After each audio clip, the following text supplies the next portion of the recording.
We have some updates to this horrific case that's just come out of France, and just a trigger warning, I am going to go into a bit of detail about SA, and honestly, when you thought the story couldn't get worse, it gets worse. So firstly, a man is currently on trial for basically drugging his wife for many years and then getting men off the internet to come and assault her. Now, in my previous video, I said that there was around 93 different assaults. This number does need to be updated because in total on his files on his computer, there was over 300 assaults, but more than half of them was done by him himself. So he was drugging his wife and then assaulting her and then filming it. Now, even though we've only learned about this right now in 2024, since it's gone public, this situation did happen in 2020. So Giselle, who is one of the victims, that's correct, one of the victims, has now divorced her husband, so she has no ties to him. Some other disturbing information about this case is that when he would give men specific instructions when they were coming to the house to do this horrific ordeal, he would always ask them to park in a specific place that was like a few minutes from the house, and they'd always have to wait in their car for at least an hour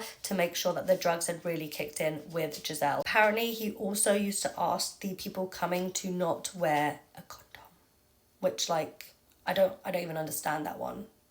I don't understand any of it, but I mean, okay. Now, a lot of people have asked, like, how did she not notice? Like, did she not see any symptoms?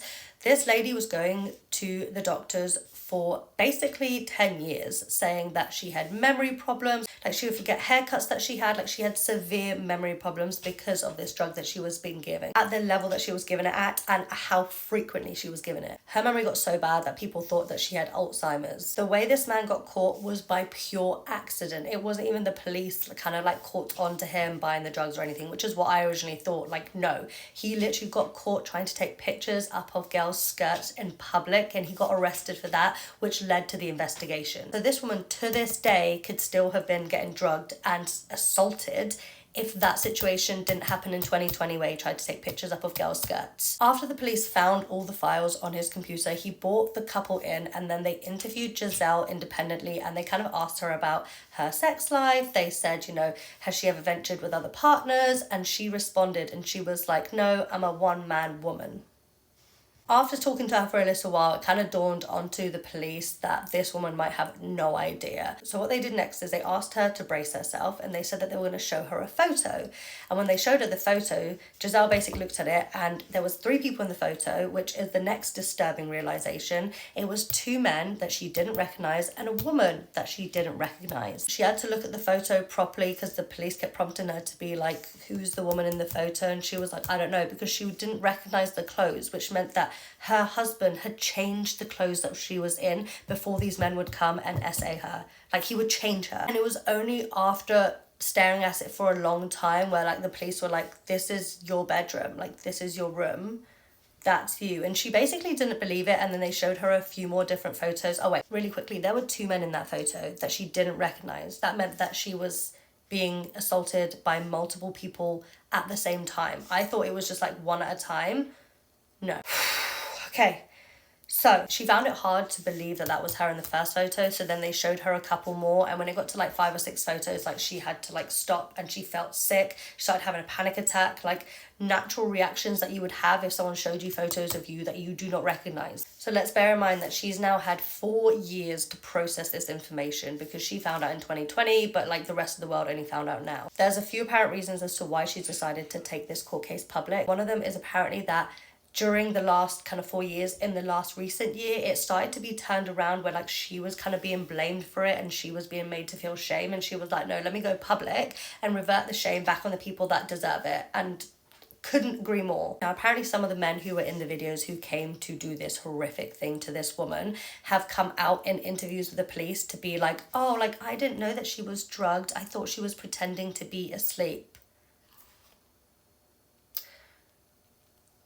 And that point is important for something to do with the court, which I'll tell you in a minute. She was tested for sexually transmitted diseases and they found out that she had 4. Now, I said that there were multiple victims. It has come to light that on his computer, this man has apparently got a file of his daughter.